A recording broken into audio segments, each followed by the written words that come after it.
মুসা নবীরে আল্লাহ একসাথে তাওরাত দিয়ে দিয়েছে, যাও তাওরাত নিয়ে যাও। যে ফলকের মধ্যে এটা লেখা, ওই ফলকটা তিনি উঠাতে গেলেন, দেখেন উঠাতে পারেন না, ডান হাতে ধরলেন পারেন না, তুর পাহাড়ে তখন তিনি একসাথে তাওরাত আল্লাহ ওনাকে দিয়েছেন একটা ফলকের মধ্যে লিখে। তিনি ধরলেন, ফলক উঠে না, দুই হাত দিয়ে ধরলেন, তাও উঠে না, সমস্ত শক্তি একত্রিত করে ধরলেন, তাও উঠে না। জিব্রাইলকে বলেন আপনি একটু সহযোগিতা করেন, আপনি আমার কাঁধে এটা উঠাইয়া দেন। যে তক্তা ফলক, কাঠের তক্তার মধ্যে তাওরাত লেখা ছিল, বুঝেছেন কথা? এই ফলকটা ওনার কাঁধে উঠানোর জন্য উনি চেষ্টা করলেন, উঠে না। জিব্রাইল চেষ্টা করে, উঠে না। জিব্রাইল বলেন আমি যেহেতু পারি না, আমার পার্শ্ববর্তী 70,000 ফেরেশতা আছে, এরা আমার সাহসতা সবসময় আমার সাথেই থাকে, তাদের সহযোগিতা নিলেন, তাও উঠতেছে না। মুসা আলাইহিস সালাম আল্লাহরে বললেন এটা আমি পারি না, জিব্রাইল পারে না, ওনার সহযোগী 70,000 ফেরেশতা পারে না, তো এটা যদি কাঁধেই উঠাইতে না পারি তিনমু কিভাবে, আর পাবলিকের দেখামু কিভাবে, আর আমল করবো কিভাবে? বুঝেন না কথা? এটার যদি বহনের ক্ষমতাটাই আমি না রাখি, তা আমল করব কিভাবে, আর বাড়ি বা নিব কিভাবে, পাবলিকেরও বা আমি এটা দেখাবো কিভাবে? আল্লাহ বলেন আমার আসমানি কথার যে ওজন আছে, এটা বুঝাবার জন্য এটা করছি, যাও এখন হালকা করে দিলাম, এখন তুমি নিতে পারবা। যাই হোক, পরে তিনি বাড়ি নিয়ে গেলেন। তো তাওরাতের যদি এত ওজন হয়, কোরআনের ওজন আরো কম না বেশি? আরো বেশি। এটা ফাল্লায়, মিজানের ফাল্লায় বাড়ি হবে, এই জন্য আল্লাহ ওহির সময় রসুলকে এটা দেখিয়েছে। আমার প্রিয় সদী, 4000 বছর আগের একটা সম্প্রদায়ের লোক মদিনায় এসে রাসূলের হাতে কালেমা পড়ে মুসলমান হয়ে গেছে। তারা বলল হে নবী, কোরআনে আমাদের নামে একটা বদনাম আছে, আমাদের পূর্বপুরুষদের কাছে মুসা নবী আর খিজির আলাইহিস সালাম গিয়েছিলেন, দুজনেই ক্ষুধার্ত ছিলেন, নবী মুসাও ক্ষুধার্ত, খিজির আলাইহিস সালামও ক্ষুধার্ত। আমাদের গ্রামে প্রবেশ করে ওনারা কিছু নাস্তা খাবার চেয়েছিলেন। গ্রামের মানুষ এতটা কৃপণ ছিল, দুইজন নবীর 1 গ্লাস পানিও দেয়। গোটা সম্প্রদায়ের লোকেরা 2জন মানুষের মেহমানদারি করতে অস্বীকার করেছে। সেই বদনাম সূরা কাহাফের ভিতরে কোরআনে আপনার উপরে আছে। আমরা যেহেতু এলাকার সব মানুষ কালেমা পড়ে মুসলমান হয়ে গেলাম, বদনামটা থেকে আমাদেরকে একটু বাঁচান, কারণ কিয়ামত পর্যন্ত কোরআন থাকবে, আমাদের বদনাম ত্রুটিগুলিও। আমরা গ্রামবাসী যেহেতু মুসলমান হয়ে গেলাম, এখানে কোরআনে আছে গ্রামবাসী 2জন লোকের মেহমানদারি করতে অস্বীকার করেছে। আপনি এক কাজ করুন, কোরআনের বাটারে তা বানিয়ে দেন। কি বানান? কোরআনের অক্ষর বারে, বা মানে অস্বীকার করলো, আবা, আর তা মানে আতা, মেহমানদারি করছে, তখন এটা নেগেটিভের জায়গায় পজিটিভ হয়ে যাবে। আগের অর্থ মেহমানদারি করে নাই, এখন অর্থ হবে মেহমানদারি করেছে। আল্লাহ রসুল বললেন দেখো, এই কোরআনের একটা নক্তার পরিবর্তনের জন্য তোমরা বলেছো, ইসলাম কবুল করেছো, সেই কারণে তোমাদের এটা আবদার। আল্লাহ বলছে ইয়ামুন্নুনা আলাইকা আন আসলামু কুল লা তামুন্নু আলাইয়া ইসলামাকুম বালিল্লাহু ইয়ামুন্নু আলাইকুম আন হাদাকুম লিল ঈমান। লোকেরা মনে করে ইসলাম কবুল করে রসুলের উপকার করছে, আল্লাহর উপকার করছে, আসলে তাদের ইমানের বিনিময়ে আল্লাহ রসুলের কোনো উপকার নাই, তাদেরই উপকার। যারা ইমান আনে বিনিময়ে তারা জাহান্নাম থেকে বাঁচে। কথা বলেন ঠিক কিনা? এটা তোমাদের উপকার, আল্লাহ রসুলের কোনো উপকার। তোমরা ইসলামের প্রতি অনুগ্রহ করো নাই, ইসলাম তোমাদের প্রতি দয়া করছে, তোমরা ইসলাম পাইছো। কাজেই তোমরা এখন নক্তার পরিবর্তন চাও, বার জায়গায় যেন তা বানিয়ে দেই। দেখো, আল্লাহর কোরআনের একটা নক্তার পরিবর্তন করারও আমার কোনো অধিকার নাই। সুবহানাল্লাহ বলবেন না? তাইলে কোরআন যেমন ছিল তেমনই আছে, তেমন থাকবে। ওরা বললো মুহাম্মদ পাগল, লোকেরা বলল না, পাগলের কথা আর মুহাম্মদের কথা একরকম না। উনি যে সুন্দর মানুষ, ওনার হাতের সাথে হাত লাগায় মুসাফা করলে জান্নাতি ঘ্রাণ পাওয়া যায়। ওনার চেহারার দিকে তাকিয়ে থাকলে সারাদিন তাকিয়ে থাকতে মন চায়। ইজা তাকাল্লামা রুইয়াকা নূর ইয়াখরুজু মিন বাইনা সানায়াহু, তিনি যখন কথা বলেন মুখের থেকে কথাগুলির সাথে মনে হয় যেন নূরের টুকরা বের হচ্ছে। রাসূলের কথাগুলি এখন ধারণ করার চেষ্টা করতেছে বিজ্ঞানীরা, জার্মানির বিজ্ঞানীরা, কারণ কথা এগুলি ইথারে ভাসে। আমরা যে কথা বলি কোথায় আছে? ইথারে আছে, ইথারে ভাসতেছে এগুলি। এই কথাগুলি কিভাবে ধরা যায়, ছোঁয়া যায়, টাচ করা যায়। আনা যায়, তারা চেষ্টা করতেছে, হয়তোবা তারা পারতেও পারে।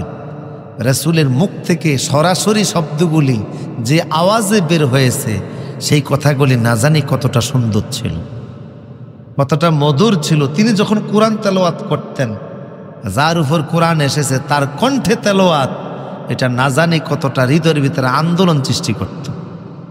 এখন তো দেখি হেরেমে যখন তেলাওয়াত শুনে, আব্দুর রহমান আস-সুদাইস তেলাওয়াত করে, অজর দ্বারা মানুষ কাঁদে, ঠিক না বলেন? মসজিদ নববীতে এক ফজরের নামাজে আব্দুর রহমান আল হুজাইফের তেলাওয়াত শুনলাম। আমি একেবারে রওজা শরীফে ফাঁসি দাঁড়ানো ছিলাম, দেখলাম পুলিশ সদস্যরা সহকারে সব চিৎকার করে কাঁদতেছে। তিনি জাহান্নামের আয়াতগুলি তেলাওয়াত করতেছিলেন তখন ফজরের নামাজ। এখনকার এই যুগের 1000 বছর পরের ইমাম সাহেবদের তেলাওয়াত শুনে যদি মানুষের হৃদয় গলে যায়, পানি বের হয়, স্বয়ং কোরআনওয়ালা যদি তেলাওয়াত শোনা যায়, না জানি কতটা হৃদয়ের ভিতরে তৃপ্তি তৈরি হয়ে যাবে। তারা পারুক, অসুবিধা নাই, আল্লাহ তাওফিক দান করুক। রাসূলের কথাগুলি যদি তারা হুবাহুব রিলি করে ইথার থেকে এনে আমাদেরকে শোনাইতে পারে, আমাদের কোনো মনে কষ্ট আছে নেই। আমার প্রিয় সুদীপ, কেউ বলল গণক বলো, এটাও সিদ্ধান্তে সম্মেলনে টিকল না। কেউ বলল পাগল বলো, এটাও সিদ্ধান্তে সম্মেলনে টিকল না। ক্বালু লাইসা বিসাহির ক্বালু সাহিরুন। কিছু কিছু লোকেরা বলল যেহেতু পাগল বলাটাও সিদ্ধান্তে আসলো না, গণক বলাটাও আসলো না, তাইলে আমরা মুহাম্মদকে জাদুকর বলি, ওনার কথা জাদুর মতো। বলবেন না? লোকেরা বলল না, জাদুকরের মতো নয়, কারণ জাদুকরও তো আমরা দেখেছি। এখন দেখবেন আফ্রিকাতে জাদুকর আছে না নাই? বাড়ি বাড়ি গ্রামে গ্রামে জাদুকর, ব্ল্যাক ম্যাজিক করে। এরা দেখবেন কাপড় দিয়ে, তারপরে ওই যে ধান ক্ষেতের নাড়া দিয়ে, নাড়া চিনেননি আপনারা? ধানের গাছ যেটাকে বলে, এই নাড়া দিয়ে তারা বাঁশের ভিতরে বেঁধে, এটার ভিতরে তারা কিছু মৃত প্রাণী নিয়ে দিয়ে ব্ল্যাক ম্যাজিক করে এটাকে নাচায়। ইউরোপ, আমেরিকা সহ পৃথিবীর বিভিন্ন দেশ থেকে লোকজন এটা দেখতে যায় যে এখানে ভিতরে কোনো মানুষ নাই, জীবন্ত কিছু নাই, কিন্তু এটা এইভাবে করে ঘুরতেছে আর নাচতেছে।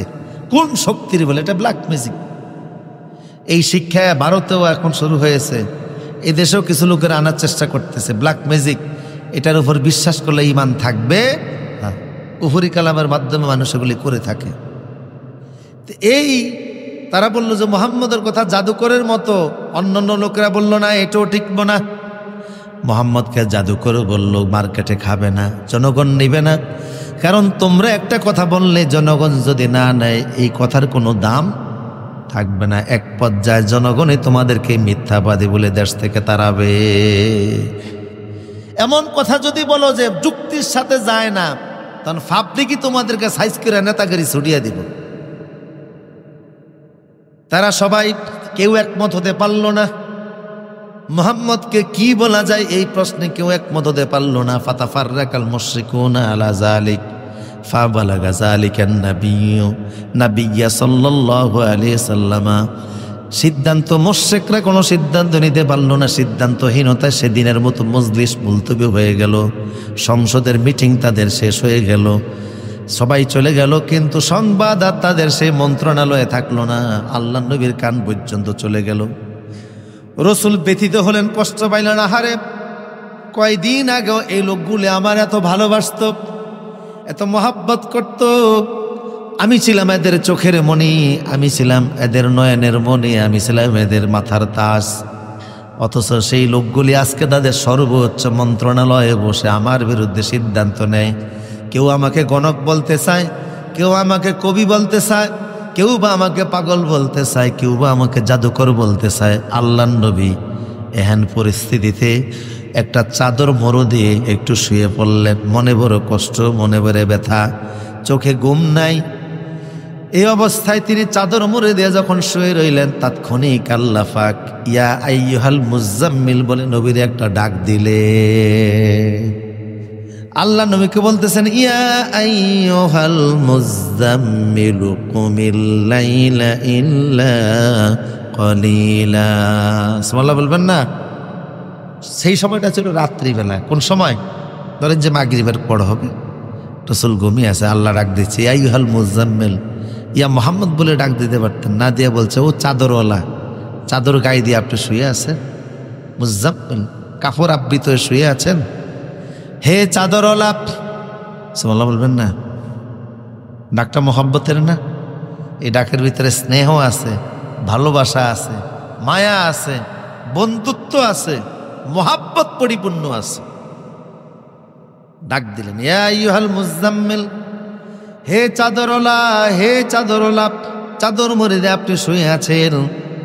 আপনার প্রতি তারা যে সিদ্ধান্তগুলি নিয়েছে, মনোকষ্ট হয়েছে, মনে ব্যথা পেয়েছেন, এখন কিন্তু গুরু দায়িত্ব আপনার কাছে চলে এসেছে।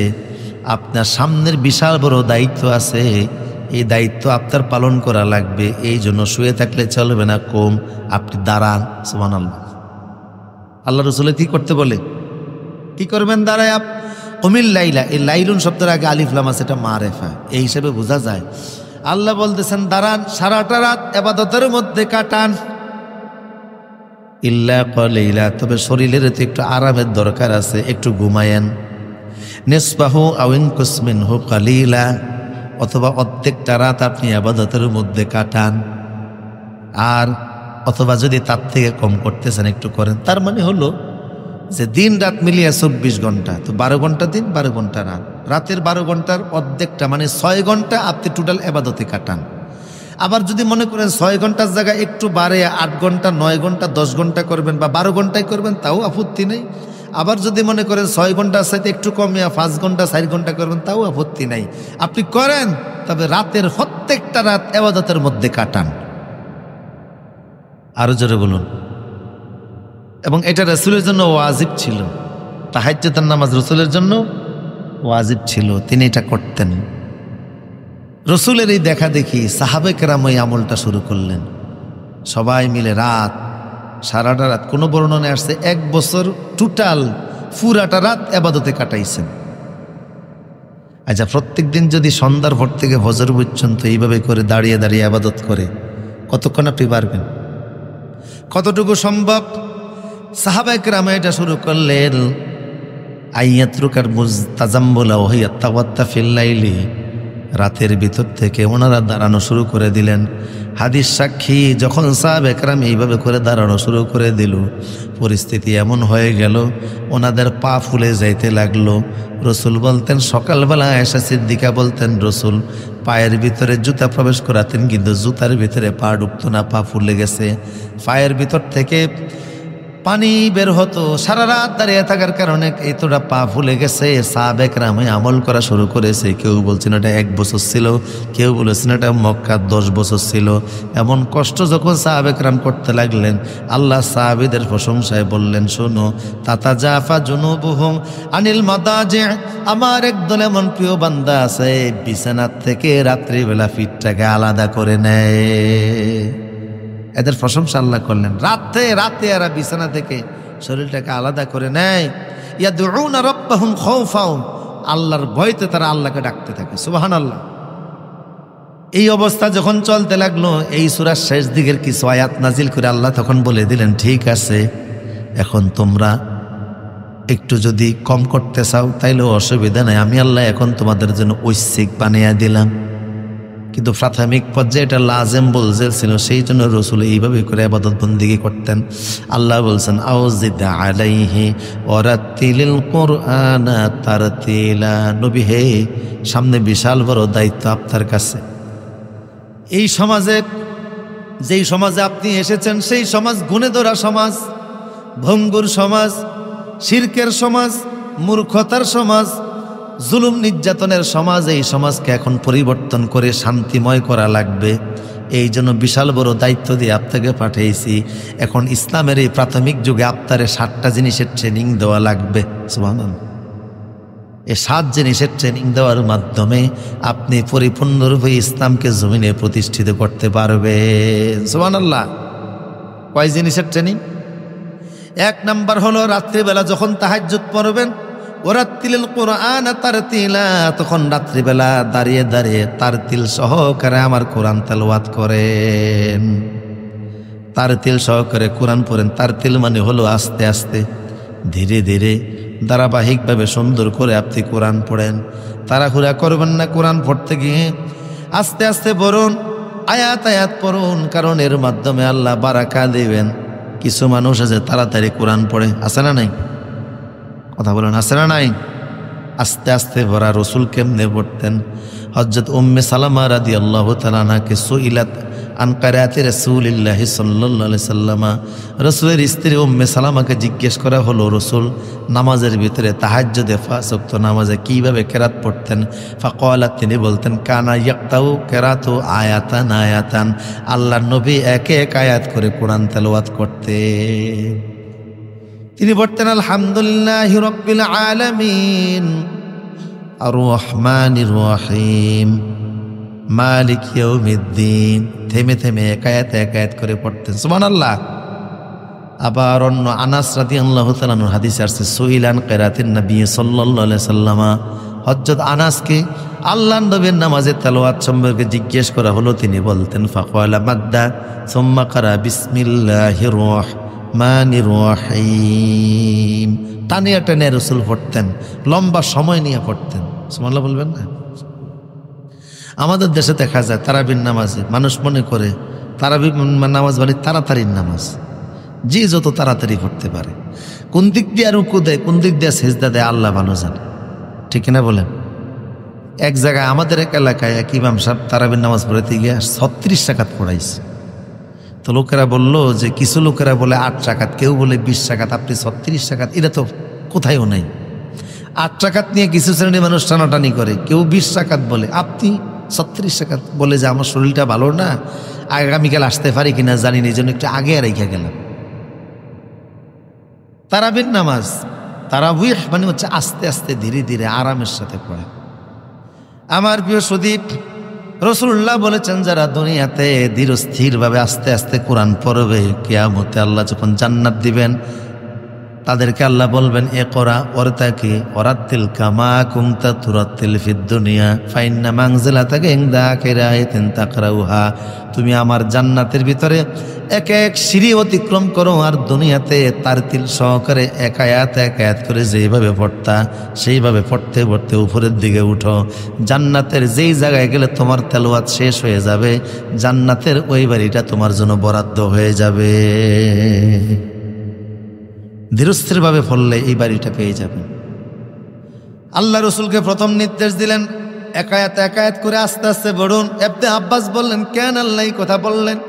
কারণ আস্তে আস্তে পড়লে কোরআনের মর্ম বোঝা যায়, অর্থটা অনুধাবন করা যায়, কি অর্থে, কোন শব্দে, কোন কারণে, কি উদ্দেশ্যে আল্লাহ বলেছেন, এটা অনুধাবন করা যায়, বোঝা যায়। আর কোরআন শুধু ফাটের নাম নয়, বুঝে বুঝে কোরআন পড়া, এটাই কোরআন তেলাওয়াতের হক। আস্তে আস্তে ধীরে ধীরে বুঝে বুঝে পড়েন। তাড়াতাড়ি পড়লে তো এটা বোঝা যায় না কি বলা হচ্ছে, ঠিক কিনা বলেন? এত তাড়াতাড়ি শেষে আলামুন তালামুন মুসলিমুন কাফেরুন ছাড়া কিছুই, আস্তে আস্তে পড়লে সব বোঝা যায়। এই জন্য আল্লাহ বললেন, আস্তে আস্তে পড়ুন। ইন্না সানুলকি আলাইকা কাওলান সাকিলা। সুবহানাল্লাহ। আপনি যেটা আস্তে আস্তে পড়বেন, এটা কিন্তু অত্যন্ত ভারী জিনিস। যে কিতাবটা আপনি এখন তেলাওয়াত করবেন, যে কিতাবের আইন বাস্তবায়ন করবেন, এই বাস্তবায়ন করা খুব ভারী জিনিস। এই সমাজের মানুষ দীর্ঘদিন যেটাই অভ্যস্ত, সেই অভ্যাস আপনি দূর করবেন, এটা কিন্তু খুব সহজ কথা না। কথা বলেন ঠিক কিনা? মানুষের অভ্যাস দূর করা। এক জায়গায় দেখলাম এক লোকেরা কবরের চারপাশে শালুকা ভোট দিয়া মোমবাতি জ্বালিয়া এটা চারপাশে দিয়ে ঘুরে কাজ করে। বললাম যে এটা করেন কেন? কয় বাপ দাদাই করে গেছে, আমরাও ছাড়তে পারতেছি না। কথা বলে না, আমরাও ছাড়তে, তাবিজ দেওয়ার অভ্যাস আপনি ইচ্ছা করলে এটা ছুটাইতে পারবেন না, করে গেছে বাপ দাদারা, আমরাও করতেছি। যেটা মানুষের অভ্যাসের দৈনিক আদর্শে পরিণত হয়েছে, এইটা আপনি সহজেই দূর করতে পারবেন না। যে নীতিগতায় আদর্শে মানুষ বিশ্বাসী, আপনি চাইলেও দূর করতে পারবেন না, বড় কঠিন কাজ। এই সমাজের মানুষ শিরকে বিশ্বাসী, বহু দেবতায় বিশ্বাসী, বহু খোদায় বিশ্বাসী, পাথরের মূর্তিতে বিশ্বাসী। এখন এই বিশ্বাসী লোকদেরকে আদর্শ থেকে বিচ্ছুত করে নতুন বিশ্বাসে আপনি আনবেন, এটা সহজ কাজ না, কঠিন কাজ। কথা বলেন না কা? আরেকটা হলে কোরআনটা নিজেও একটা কঠিন জিনিস, ভারী জিনিস। সুবহানাল্লাহ। আপনি যে কাজটা করবেন সেটাও যেমন কঠিন, কোরআনটাও অনেক ভারী, অনেক কঠিন জিনিস। সেই জন্য আয়েশা সিদ্দিকা রাদিয়াল্লাহু তাআলা আনহা বলতেন, আল্লাহর নবী রাত্রিবেলা যখন দেখতাম যে কোরআন তালাওয়াত করতেন, রসুলের উপর যখন ওহী নাজিল হতো, আমি দেখতাম লাকাদ রাআইতুহু ইয়ানজুলু আলাইহিল ওয়াহয়ু সাল্লাল্লাহু আলাইহি সাল্লাম ফিল ইয়াউমিস শাদীদিল বারদে। প্রচণ্ড শীতের দিনে যখন মানুষ শীতে কাঁপতেছে, শীতের পোশাক সবার গায়ের ভিতরে জড়ানো আছে, এরপরও প্রচণ্ড শীতে মানুষ কাঁপতেছে, ফায়াফসামু আনহু হুয়া জাবিনুহু লা ইয়াতাফাসসাদু আরাকা, তখনও দেখতাম আল্লাহর নবীর উপর ওহী নাজিল হওয়ার কারণে হুজুরের কপাল থেকে টপ টপ করে ঘাম ঝরতেছে। খুব কঠিন, অত্যন্ত ভারী জিনিস এই ওহীটা। সানুলকি আলাইকা কাওলান সাকিলা, এর সাথে ভারী জিনিস আর হয় না। আচ্ছা, যায়েদ ইবনে সাবিত বলেন যে একদিন রসুলের উরুর সাথে আমি উরুটা মিশাইয়া বসছিলাম, রসুলের উরুর সাথে আমার উরু মিশানো, রসুল উরু লাগিয়ে রাখছেন, সরান না। এমন সময় দেখি রসুলের উপর ওহী আসতেছে। হঠাৎ করে দেখলাম যে ওহীর ওজনে আমার রান মনে হয় যিনি ছিঁড়ে টুকরা হয়ে যান। শুধু রসুলের উরুর সাথে আমার উরুটা মিশানো, এমন সময় ওহী নাজিল হচ্ছে। ভাতটা রসুলের উপরে কেমন তা তো রসুল নিজে বুঝেন, কিন্তু রসুলের উরুর সাথে যে আমার উরু মিশানো, মনে হয় যেন আমার উরুটা ভেঙ্গে টুকরা হয়ে যাবে। এটা অনেক ভারী জিনিস, কথা বুঝতেছেন কি না? এত ভারী জিনিস হাদিস শরীফের মধ্যে আসছে, আল্লাহর নবীর উপর যখন ওহী নাজিল হতো, রসুল যদি ওটের উপর থাকতেন, ফামাস্তাতিউ আন তাহাররাকা হাত্তা ইয়াসসিরনা আনহু, ওট রসুলের উপর, ওটের উপর রসুল বসা, ওহী নাজিল হচ্ছে। আপনারা দেখবেন ওট এমন এক প্রাণী, 50 মণ, 60 মণ, 70 মণ, 100 মণ পর্যন্ত বহন করার ওটের যোগ্যতা আছে। শক্তি এত বেশি, 100 মণ জিনিসও সে বহন করার মতো ক্ষমতা রাখে। কিন্তু যখন ওহী নাজিল হতো, দেখা যেত যে ওহীর ভারে উট তার ফ্যাটটা মাটির সাথে লাগিয়ে দিয়েছে, এবং যতক্ষণ পর্যন্ত ওহী নাজিল চালু থাকতো, এক সামান্য পরিমাণ উটটা নড়াচড়া করার সাহস পেত না, শক্তিতেই আসতো না। ওহীর ভাব কেটে গেলে উট নড়াচড়া করতে পারতো, তার আগে পারতো না। তাহলে বুঝা গেল ওহীর একটা ওজন আছে না নাই? দুনিয়াতে কোরআনের এত ওজন আল্লাহ কেন দিলেন? রাসূল বলেছেন, শুনো, ক্বালা সাকুলা ফিদ দুনিয়া সাকুলা ইয়াউমাল কিয়ামা ফিল মিজান। যারা কোরআন হিফজ করবে, কোরআন যারা নিয়মিত পড়বে, কোরআন যারা অধ্যয়ন করবে, কোরআন ভিত্তিক জীবন যাপন যারা করবে, কিয়ামতে মিজানের পাল্লা আল্লাহ নিজে ভারী বানিয়ে দিবে। মিজানের পাল্লাটাকে আল্লাহ ওজনে ভারী বানাবেন। এই জন্য দুনিয়া কোরআনের যে ওজন আছে, ওহী নাজিল করার সময়টা আল্লাহ আমার মাধ্যমে বিশ্ববাসীকে দেখিয়েছেন। কোরআনের কি আছে? ওজন আছে। এমনিতে আপনি নিতে পারেন, ধরতে পারেন, বুকে নিতে পারেন, আপনার কাছে ওজন মনে হয় না, কিন্তু এটার প্রকৃত অর্থে যেই ওজন, যার উপর নাজিল হয়েছে তিনি দেখিয়ে গেছেন। সুবহানাল্লাহ বলেন। মুসা আলাইহিস সালাম বলছেন যে আমার উপর যখন ওহী নাজিল হচ্ছিল, মুসা নবীরে আল্লাহ একসাথে তাওরাত দিয়ে দিয়েছে, যাও তাওরাত নিয়ে যাও। যে ফলকের মধ্যে এটা লেখা, ওই ফলকটা তিনি উঠাতে গেলেন, দেখেন উঠাতে পারেন না, ডান হাতে ধরলেন, পারেন না। তুর পাহাড়ে তখন তিনি একসাথে তাওরাত আল্লাহ ওনাকে দিয়েছেন একটা ফলকের মধ্যে লিখে। তিনি ধরলেন, ফলক উঠে না। 2 হাত দিয়ে ধরলেন, তাও উঠে না। সমস্ত শক্তি একত্রিত করে ধরলেন, তাও উঠে না। জিব্রাইলকে বলেন, আপনি একটু সহযোগিতা করেন, আপনি আমার কাঁধে এটা উঠাইয়া দেন। যে তক্তা ফলক, কাঠের তক্তার মধ্যে তাওরাত লেখা ছিল, বুঝেছেন কথা? এই ফলকটা ওনার কাঁধে উঠানোর জন্য উনি চেষ্টা করলেন, উঠে না। জিব্রাইল চেষ্টা করে, উঠে না। জিব্রাইল বলেন, আমি যেহেতু পারি না, আমার পার্শ্ববর্তী 70,000 ফেরেশতা আছে, এরা আমার সাহসতা সবসময় আমার সাথেই থাকে, তাদের সহযোগিতা নিলেন, তাও উঠতেছে না। মুসা আলাইহিস সালাম আল্লাহরে বললেন, এটা আমি পারি না, জিব্রাইল পারে না, ওনার সহযোগী 70,000 ফেরেশতা পারে না, তো এটা যদি কাঁধেই উঠাইতে না পারি তিনিমু কিভাবে, আর পাবলিকের দেখামু কিভাবে, আর আমল করবো কিভাবে? বুঝেন না কথা? এটার যদি বহনের ক্ষমতাটাই আমি না রাখি, তা আমল করব কিভাবে, আর বাড়ি বা নিব কিভাবে, পাবলিকেরও বা আমি এটা দেখাবো কিভাবে? আল্লাহ বলেন, আমার আসমানি কথার যে ওজন আছে, এটা বুঝাবার জন্য এটা করছি। যাও, এখন হালকা করে দিলাম, এখন তুমি নিতে পারবা। যাই হোক, পরে তিনি বাড়ি নিয়ে গেলেন। তো তাওরাতের যদি এত ওজন হয়, কোরআনের ওজন আরো কম না বেশি? আরো বেশি। এটা ফাল্লায়, মিজানের ফাল্লায় বাড়ি হবে। এই জন্য আল্লাহ ওহির সময় রসুলকে এটা দেখিয়েছে। তা আল্লাহ পাক বললেন, নবী হে, 7টি কাজ করা লাগবে। কোরআন ধীরস্থির ভাবে আস্তে আস্তে পড়া লাগবে। 2 নম্বর আরেকটা কাজ করা লাগবে, ওয়াজকুর ইসমা রব্বিক, অজকুর ইসমা রব্বিক, বেশি বেশি করে আমি আল্লাহর স্মরণ করা লাগবে। ইন্নালা কাফিন নাহারে সাবাহান তাওয়িলা, দিনের বেলায় তো অনেক কাজে ব্যস্ত থাকেন, তারপরও কাজের ফাঁকে ফাঁকে যখনই সুযোগ পান আমি আল্লাহরে ডাকা লাগবে। সুবহানাল্লাহ। প্রত্যেকটা কাজের শুরুতে আমার জিকির করা লাগবে। এটা দ্বিতীয় ট্রেনিং। বর্তমানে যে কাজে আপনি নামতেছেন, এই মিশনে গেলে প্রথম হলো কোরআনের সাথে সম্পর্ক, দ্বিতীয়ত হলো কার সাথে সম্পর্ক? বেশি বেশি করে জিকির করা।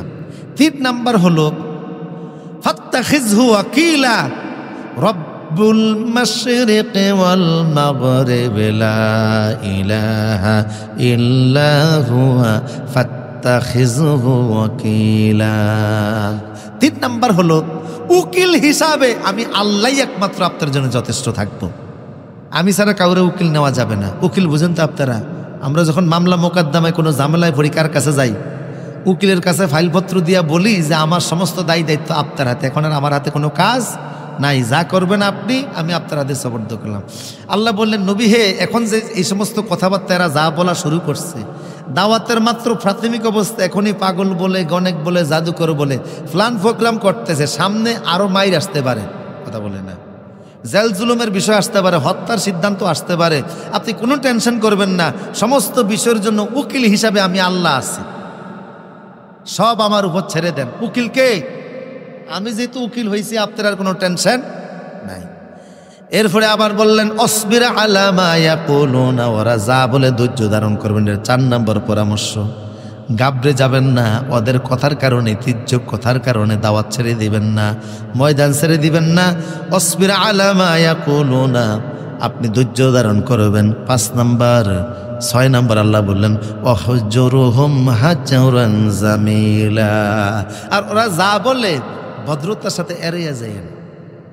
কাফেররা মনে করতে পারে যে মোহাম্মদ আমাদের কথার জবাব দেয় না, মনে হয় তিনি দুর্বল। আসলে আপনি দুর্বল না, আমি আল্লাহ আপনার সাথে আছি। তবে আপনি ভদ্রতার সাথে এড়িয়ে যান, ভদ্রতার সাথে এড়িয়ে যান, তাদের কথার কোনো জবাব দিয়েন না। কথা বুঝতেছেন কি না? ওরা যা বলার বলুক, ওদের কথার কি দেওয়ার দরকার নেই কোনো জবাব দেওয়ার। ওরা বলতে বলতে একসময় নিজেরাই থেমে যাবে। ওদের কথার, কেউ যদি আপনার একটা গালি দেয়, আপনি যদি গালিটা না নেন, গালিটাকে আপনি পর্যন্ত আসলো না, তার মুখের নিচে পড়ে আছে, তার মুখ থেকে এটা বের হয়েছে, ইথারে এটা বাসতেছে, আপনি পর্যন্ত নিলেন না। কিন্তু আপনি যখন জবাব দিয়ে দিলেন, তখন দেখা গেল গালিটা এক জায়গায় আছে না, 2 জায়গায় চলে গেছে। ভদ্রতার সাথে এড়িয়ে চলা, জবাব না দেওয়া, চুপচাপ থাকা, হইল তো। আপনি না নিলেই তো হলো, আপনি গায়ে মাখলেন না, তুই তো হয়ে গেল। সংসারে স্ত্রীর সাথে কথা, সংসার জীবনে অনেক কথাবার্তা স্ত্রীর বলে, একটু শোনেন না, ধৈর্য ধারণ করেন, দেখবেন ঘরটা শান্তিময় হয়ে গেছে। মহিলারা ঘরের ভিতরে যেই চক্কর দেয় প্রতিদিন, অন্তত 8-10 কিলোমিটার হাঁটে, কথা বলে না। আপনি মনে করেন এটা তো আমার বিল্ডিংয়ের ঘর, কিন্তু সারাদিন কাজ কাম, বিছানাপত্র থেকে নিয়ে রান্নাবান্না সহ যেই ঘুরে, এমন ঘুরে যদি এক জায়গায় আপনি ঘুরতেন, মাথায় পানি ঢালা লাগতো প্রত্যেক সন্ধ্যার সময়। তাহলে এই কাজের কারণে একটু বিতৃষ্ণা, একটু বিরক্ত হয়ে 2-4টা কথা বলতেই পারে। একটু চুপচাপ থেকে হজম করেন, দেখবেন ঘরটা জান্নাতের টুকরা হয়ে গেছে। এই জন্য রসুল বলছেন যে চুপ থাকো, তোমার ঘরটা প্রশস্ত হয়ে যাবে। তার মানে হচ্ছে একটু কথা কম বলো, প্রত্যেক কথার জবাব দিতে যেও না, ভদ্রতার সাথে এড়িয়ে যাও, দেখবা ঘরটা শান্তিময় হয়ে গেছে। এই কথা বললেই যত মুসিবত। কথা বুঝে আসছে নি?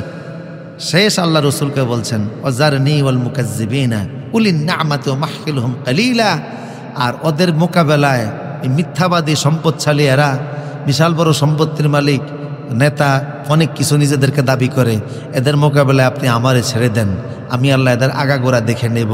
এগুলি আমি দিয়েছি, আবার ফকিন্নি বানাইতে আমার বেশি সময় লাগবে না। কথা কি বুঝে আসছে?